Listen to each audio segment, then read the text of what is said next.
मेरा नाम संजय कुमार है। मैं नालंदा का लोकल टूरिस्ट गाइड हूं और आप सभी को नालंदा में स्वागत है। बहुत सारे लोग नालंदा घूमने आते हैं लेकिन नालंदा का अर्थ ही नहीं मालूम होता है। अगर आप लोग को मालूम हो तो हम सॉरी बोलेंगे, क्योंकि मैं कभी यह नहीं सोचता हूं कि मैं सबसे ज़्यादा जानकार हूं, क्योंकि टूरिस्ट से भी कुछ न कुछ सीखने का मौका मिलता है। इसका नाम था नालंदा महाविहारा। महाविहारा शब्द है वो पाली लैंग्वेज है और पहले पढ़ाई होता था पाली में और संस्कृत में। बोलचाल की भाषा यहाँ की पाली थी और नालंदा दो शब्दों का मेल से बना है। आप भी उसको डिफिनेशन कर सकते हैं, संधि विच्छेद कर सकते हैं। पहला नालम और दूसरा दा।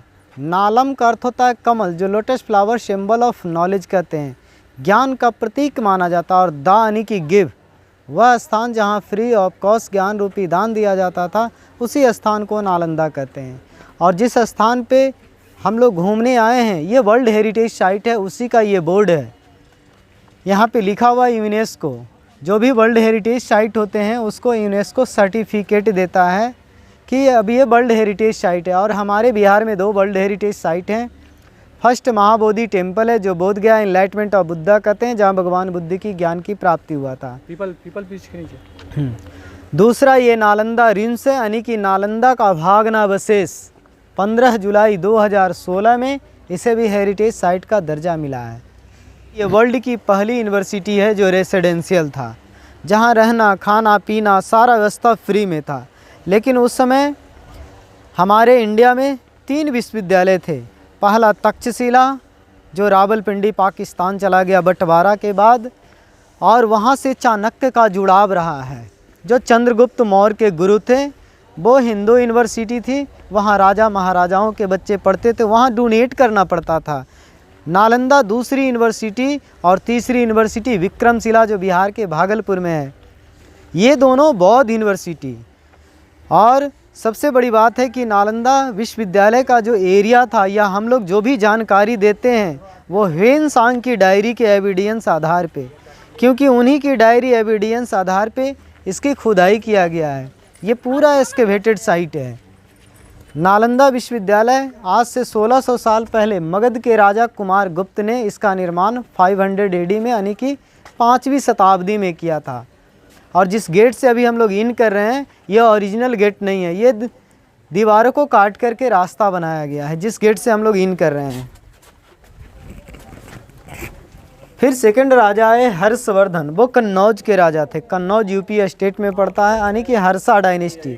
हम लोग जहाँ भी चलेंगे हर्षवर्धन के ही पीरियड पे चलेंगे, यानी कि फर्स्ट फ्लोर पे चलेंगे। थर्ड आए देवपाल। वो बंगाल के राजा थे, जो कि आप पढ़े हैं, आप पढ़े होंगे देवपाल, गोपाल, धर्मपाल। धर्मपाल विक्रमशिला यूनिवर्सिटी का निर्माण 8वीं शताब्दी में किया था, जो बिहार के भागलपुर में है। तो ध्यान देंगे ये एक एक कमरे हैं, जो एक कमरा एक बच्चा, इच रूम इच स्टूडेंट। ये डोर हैं, दरवाजे हैं। देखने से तो लग रहा है डोर दरवाजे जैसा, ये जितना दिख रहा है उतना ही ये और डीप है। अगर यहाँ से भी आपको क्लियर नहीं हो रहा है कि हम लोग फर्स्ट फ्लोर पे हैं, तो बहुत सीधा डोर दिखता है। इस साइड भी डोर दिख रहे हैं, यहाँ भी डोर दिख रहे हैं। इस लेवल को मिलाते हैं तो हम लोग स्पष्ट होते हैं कि हम लोग फर्स्ट फ्लोर पे हैं। तो नीचे ground level, Gupta dynasty 500 AD। Second राजा हर्षवर्धन ने आया तो इसको कवर्ड करके, यानी कि इसको बेसमेंट बना दिया और फिर से इसको रिबिल्ट किया, जो 7th सेंचुरी AD में। और थर्ड राजा ये सीढ़ी से ऊपर का लेवल पाला डायनेस्टी ने बनाया, जो 900 AD मैंने बता रहा था। और 12th सेंचुरी AD में इसे डिस्ट्रॉय किया गया था तुर्की आक्रमणकारी बख्तियार खिलजी के द्वारा। तो बताया जाता है कि 6 मंथ वार्निंग, 6 महीने तक यूनिवर्सिटी जलती रही, और जलने का प्रमाण अभी भी दीवारों पे दिखता है, जो जगह जगह पे इस तरह से ब्लैक ब्लैक दिखेंगे। ये जलने का ओरिजिनल पार्ट है। ये जो देख रहे हैं यहाँ पे हमारी सरकार इंडिकेट करी ASI 61, 62, वहाँ भी ईंटे पे अंकित किया हुआ ASI 61, 62।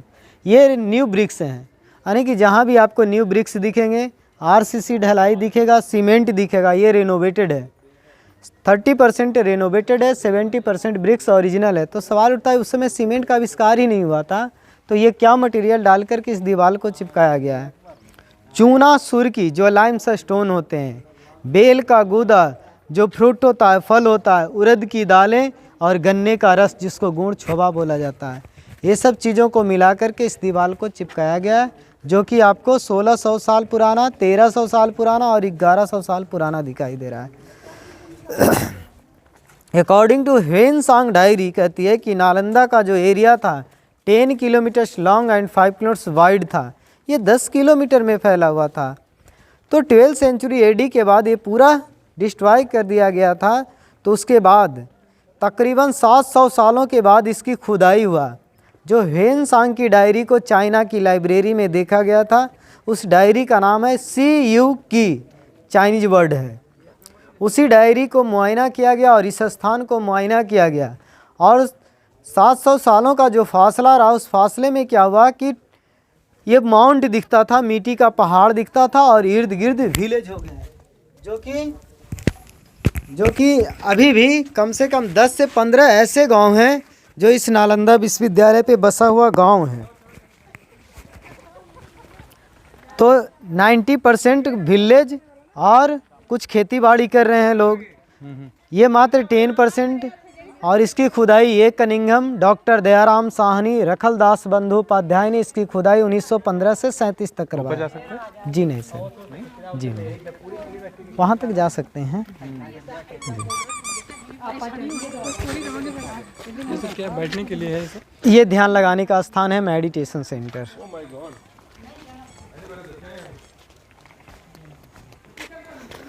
आइए सर थोड़ा सा नक्शे को,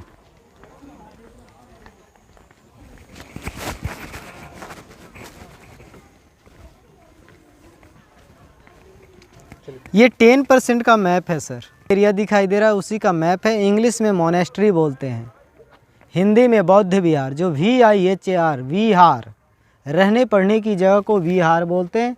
और हम आप इसको समझने के लिए हॉस्टल छात्रावास शब्द का यूज करते हैं। अभी हम लोग इस बे रास्ते से सीधा इन करके इस पॉइंट पे खड़े हैं। इस साइड 1 2, जो कि मैं प्लेटफॉर्म जैसा अभी बता रहा था, 1 2, इस साइड 1 2 3, 1 2 3, इस तरह से इर्द गिर्द ये सब जो भी दिखाई दे रहे हैं, ये सब ध्यान लगाने की स्थान है, मेडिटेशन सेंटर है, योगा सेंटर है। 1 2 3 4 5, अभी हम लोग हॉस्टल नंबर 5 को देखे, जो वहाँ पे ग्राउंड लेवल बता रहे थे गेट के पास। तो 4 और 5 एक ही में, 6 वो रेड बोर्ड है जो डस्टबिन के पास है। 7 8 9 10 11, 10% में 11 हॉस्टल मिला है। ये एक एक कमरे हैं, जो ईच रूम ईच स्टूडेंट, यानी कि एक कमरा एक बच्चा। ये कॉरिडोर हो गए, ये ऊंचा स्थान, ये गुरु का बैठने का स्थान। कमरे में बच्चा रहता था और आंगन में पढ़ाई करता था, यानी कि ओपन एरिया में पढ़ाई होते थे। और ये वाटर वेल हैं, एक एक सभी हॉस्टल के कैंपस में कुआं भी मिला है, जो जल पानी के लिए सर। ये 2 देख रहे हैं, ये 2 देख रहे हैं, ये 2 देख रहे हैं, ये 2 देख रहे हैं। हर हॉस्टल के फ्रंट पे आपको टेम्पल मिलेगा, मंदिर नुमा आकृतियाँ मिलेंगी। और यहाँ से जो भी खुदाई में मूर्तियाँ वगैरह मिला है, वो जस्ट अपोजिट म्यूजियम में रखा गया है। तो ये रेड बोर्ड दिख रहा है, यहाँ से लेकर के एक लाइन से ये पूरा रहने पढ़ने का जगह, जो 11 हॉस्टल। लेकिन अकॉर्डिंग टू ह्वेनसांग डायरी कहती है कि 10% में 11 हॉस्टल, तो 100% में कितना हॉस्टल? 108 हॉस्टल और 108 सब्जेक्ट, यानी कि एक ब्लॉक में एक सब्जेक्ट है। हिस्ट्री, ज्योग्राफी, फिलॉसफी, मेटासिन, तर्कशास्त्र, योगा विद्या, आर्ट, कला, वस्तुशास्त्र, दर्शन शास्त्र, मेटाफिजिक्स, एस्ट्रोनॉमी। उसमें मेडिकल का भी पढ़ाई होता था, लेकिन मेडिकल नहीं बोलते थे, उसमें आयुर्वेद शैल चिकित्सा बोला जाता था। तो ये एक लाइन से रहने पढ़ने का। ये ऊपर का जो लेवल देख रहे हैं, ये जिसका कि नेट पे, गूगल पे, बुक में हर जगह फ़ोटो मिलता है, यहाँ से लेकर के एक लाइन से ये टेम्पल एरिया हो गया। टेम्पल में 2 चीज़ मिले हैं, स्तूपा और टेम्पल। तो टेम्पल क्या होता है, स्तूपा क्या होता है, मैं स्पॉट के पास चल करके क्लियर करूँगा। और टेम्पल टेम्पल टेम्पल टेम्पल को पाली भाषा में चैत्याज बोलते हैं। क्लियर? आइए सर, एक हॉस्टल हम लोग घूमेंगे।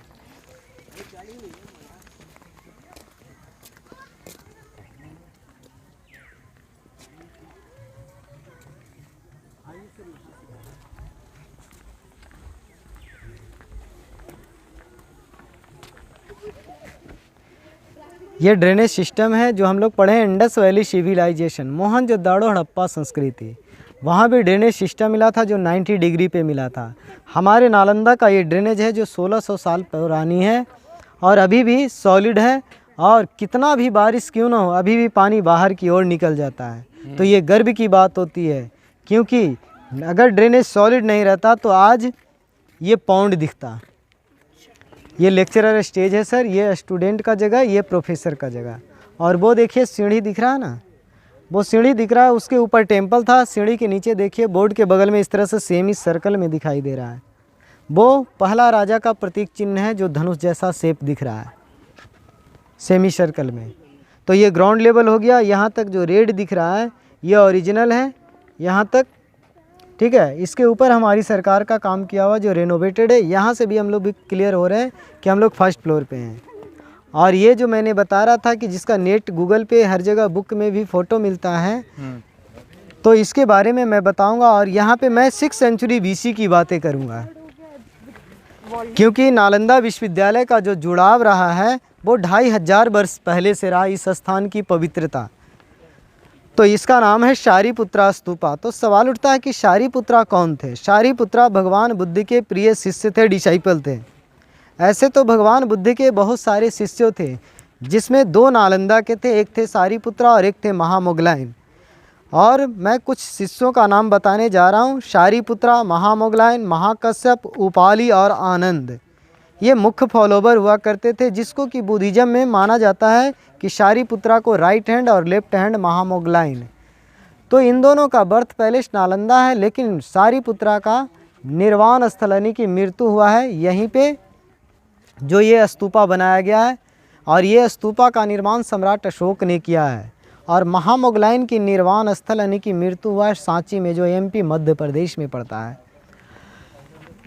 आप हम पढ़े हैं कि कलिंगा युद्ध के बाद वो बौद्ध धर्म को अपनाए थे, और उन्होंने 1-2 स्तूपा नहीं, हमारे यहाँ और बाहर में यानी कि विदेशों में भी उन्होंने लगभग 84,000 स्तूपा का निर्माण किया था, जिसमें सांची का सांची स्तूप है, सारनाथ का धम्मेय स्तूप है, कुशीनगर का स्तूप है, केसरिया का स्तूप है, वैशाली में स्तूप है, हमारे राजगीर में भी स्तूपा है। ये सब न्यू है, लेकिन स्तूपा और टेम्पल में अंतर होता है, जो मैं क्लियर करने की कोशिश करूँगा। टेम्पल क्या होते हैं? टेम्पल में गेट और दरवाजे होते हैं, अंदर में भगवान की मूर्तियाँ होती हैं, यानी कि अंदर जाकर के पूजा पाठ किया जाता है। और स्तूपा जो होते हैं वो सॉलिड कंस्ट्रक्शन होते हैं, उसके अंदर जाने का रास्ता नहीं होता, डोर दरवाजे नहीं होते हैं, लेकिन उसके अंदर होता है क्या, जिसको बुद्धिस्ट लोग पूजा पाठ करता है, पूजा स्थल बोलता है, उसके अंदर में डेड रिमेन्स होते हैं, यानी कि राख और अस्थियाँ। और 2 ही चीज़ का होता है, या तो भगवान बुद्ध का होता है या बुद्ध के शिष्य का होता है। तो यहाँ पे शारिपुत्रा का ये बर्थ पैलेस और निर्वाण स्थल। और एक चीज़ गौर करना है कि जब 6th सेंचुरी BC की मैंने बातें किया था, तो उस समय नालंदा विश्वविद्यालय नहीं था।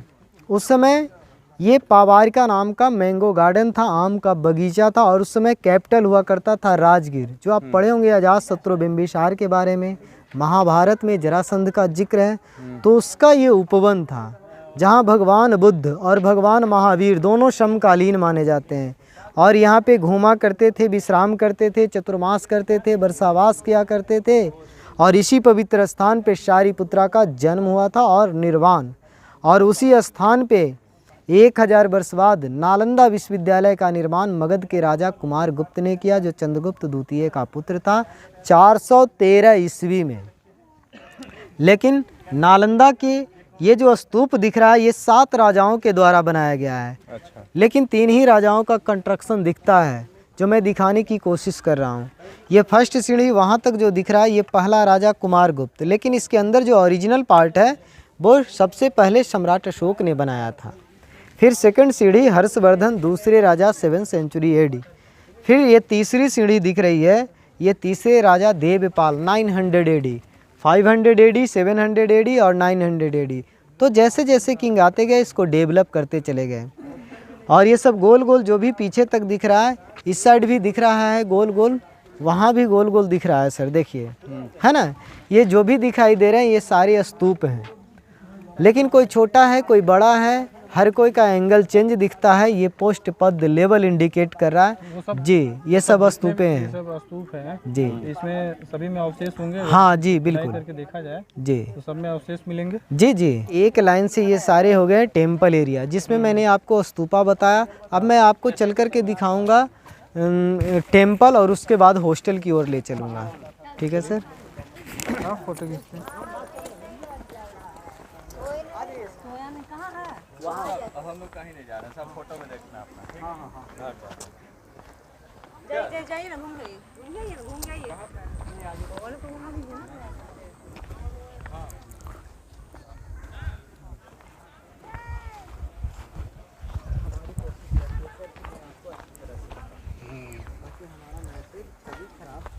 ना जाए, कहीं भी कोई देखे तो लाइक करे। ये टेम्पल है, यहाँ पे भगवान बुद्ध की मूर्तियाँ हैं जो कुछ पत्थरों में स्टैचू के रूप में दिख रहा है। यहाँ जो स्टूडेंट पढ़ते थे उन्होंने अपने हाथों से बनाया, नहीं कि आर्ट का भी पढ़ाई होता था, कला विज्ञान जो मैं बताया था। 108 हॉस्टल और 108 सब्जेक्ट। लेकिन सिंगल पीस वाली जो भी बड़ी बड़ी मूर्तियाँ हैं, जला हुआ चावल है, हांडी है, औजार है, बरस है, बड़ी बड़ी मूर्तियाँ हैं। आपको दुर्गा का भी मूर्ति मिला है, जो भी मिले हैं सारे म्यूजियम में हैं। जो नालंदा म्यूजियम में भी है, पटना म्यूजियम में भी है, दिल्ली म्यूजियम में है, कोलकाता म्यूजियम जो इंडियन म्यूजियम है, और कुछ यूनेस्को भी गया है क्योंकि अब ये वर्ल्ड हेरिटेज साइट हो गया है, तो कुछ पार्ट्स यूनेस्को भी गया है। एक लाइन से ये पूरा हो गया टेम्पल एरिया सर, और एक लाइन से ये सारे लिविंग रूम्स हो गए और स्टडी सेंटर हो गया, जो अब हम लोग चल कर के देखेंगे कि स्टूडेंट कहाँ रहते थे और कहाँ पे पढ़ाई करते थे। और सबसे बड़ी बात है सर कि उस समय नालंदा विश्वविद्यालय में 10,000 स्टूडेंट और 2,000 professor, just like Gurukul system, 5 बच्चे पे 1 गुरु। और नालंदा विश्वविद्यालय में 3 बड़ी बड़ी लाइब्रेरियां हुआ करती थी, जो कि अभी तक मिला ही नहीं है क्योंकि 90% खुदाई नहीं किया गया है। रतन रंजक, रतन दधी और रतन सागर। रतन सागर जो लाइब्रेरी थी वो 9 स्टोरेज का बिल्डिंग था और वहाँ 9 मिलियंस बुक्स थे, यानी कि 90 लाख किताब। अभी हम लोग पढ़ाई करते हैं पेन, कागज़, कलम, डायरी से, लेकिन उस ज़माने में पढ़ाई होता था भोजपत्र और ताम्रपत्र पे होता था। क्या वो सब अभी है क्या? ताम्रपत्र ताम्रपत्र है लेकिन भोजपत्र नहीं है। भोजपत्र अभी हम लोग पूजा पाठ में भी यूज करते हैं सर। ताम्रपत्र कॉपर को बोलते हैं और भोजपत्र ट्री, पेड़ के पत्ते और छाल का बनाया जाता था। ताम्रपत्र से कैसे उसमें लिखा जाता था? डॉट डॉट सर, डॉट से मतलब डॉट डॉट करके लिखा जाता डॉट डॉट था करके लिखा जाता था। जी।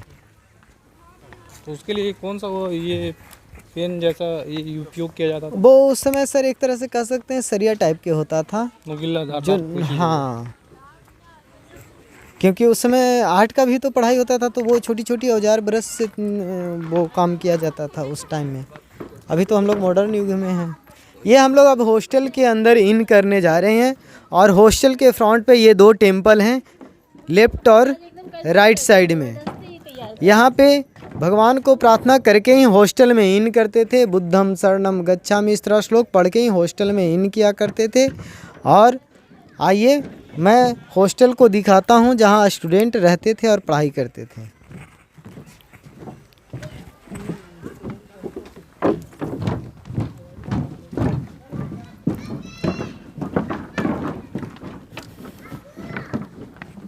ये एक लाइन से सर, ये एक लाइन से ये सारे लिविंग रूम्स हैं, जो ये यहाँ पे अभी 32 रूम्स हैं, यानी कि 32 स्टूडेंट। लेकिन कमरे के ऊपर भी कमरा था जो कि पाला डायनेस्टी का अभी भी दिखता नहीं है। हम लोग मिडिल नालंदा पे खड़े हैं, यानी कि हर्षवर्धन के पीरियड पे खड़े हैं। और वो ऊंचा स्थान, वो गुरु का बैठने का स्थान। और ये पहला राजा का लेवल है जो 500 AD। फिर दूसरे राजा आए तो इसको थोड़ा सा चेंज किया तो ये लेवल बनाया। और ये 4 खाना वो जो दिख रहा है ये चूल्हा भट्टी है। और यहाँ पे 2 लॉजिक है, या तो भोजन बनाने में यूज लिया जाता था चूल्हा भट्टी को, या तो मेटल वगैरह पिघलाने में यूज लिया जाता था। फिर तीसरे राजा आए थे, ये बाउंड्री का निर्माण किया और जगह जगह पे गड्ढा दिख रहा है, यहाँ अभी भी स्टोन दिख रहे हैं। ये सब पिलर का काम करता था। जहाँ भी आपको स्टोन दिखेंगे ये पिलर का ही काम करते था। और हर हॉस्टल के कैंपस में एक वेल भी मिला है, जो कुआं। और यहाँ जो भी बनाए गए हैं कमरे वगैरह या कुएं वगैरह, ये सारे वास्तुशास्त्र के हिसाब से बनाया गया। आइए हम लोग कमरे के बारे में जानेंगे। कमरा भी कुछ कहता है, क्योंकि अभी गांव घर में लोग बोलते हैं कि दीवारों के कान होते हैं, लेकिन नालंदा की ऐसी दीवारें और ऐसे कमरे बनाए गए थे, नेचुरल एयर कंडीशन और साउंड प्रूफ, जिसका ये प्रमाण दे रहा है। और इस तरह से जो ताखे देख रहे हैं, ये यहाँ पे दिया आला, क्योंकि उस समय लाइट का व्यवस्था नहीं था, इलेक्ट्रिक का निर्माण नहीं हुआ था। और नालंदा का जो दीवार मिला है 10 फीट से लेकर के 4 फीट मोटी दीवार। और कमरे की जो दीवारें हैं वो 6 फीट है, 6 फीट मोटी दीवारें हैं। और यहाँ पे 2 लॉजिक है, यहाँ पे या तो भगवान की मूर्तियाँ या तो कुछ बुक वगैरह सामान रखने के लिए। तो सबसे बड़ी बात है कि हम लोग अभी जो खड़े हैं ये फर्स्ट फ्लोर पे हैं, मिडिल नालंदा। इसके नीचे भी कमरा है जो कि अभी तक एक्सकेवेशन नहीं हुआ है। कुछ जगह पे एक्सकेवेशन किया हुआ है लेकिन जा नहीं सकते हैं। और सबसे बड़ी बात है कि नालंदा का जो दीवार और कमरा यही प्रमाणित कर रहा है कि गर्मी के मौसम में ठंडे, ठंडे के मौसम में गर्म होते थे। और उस कोने में सीढ़ियाँ हैं जो यह प्रमाणित कर रहा है कि इसके ऊपर छत हुआ करता था। छत उस समय लकड़ी का होता था, वुड का, और उस समय चूना सुर्की का ढलाई किया हुआ रहता था। और जगह जगह पे अभी भी जलने का प्रमाण दिख रहा है, जो ये सब है सर। सीढ़ी है तो छत है। ये सब लकड़ी जो खराब हो रही है, ये तो सही हो सकता था। हाँ, लेकिन अभी थोड़ा सा कोविड का मजबूरी है सर, उसके ऊपर ज़्यादा नहीं जा सकते हैं सर। जी अच्छा, ये उसके लिए बैरियर है। जी अच्छा, पूरा टूटा हुआ है ना। हाँ, मेरे को लगा वो यहाँ से प्रमाणित हो रहा है ना सर कि छत होता था, ऐसा गौर करें। 100% है ना। जैसा इसका बनाई है, जो आकार दिख रहा है टूटा हुआ, सब ईंट दिख रहा है, ऐसा लग रहा है कि इसके ऊपर छत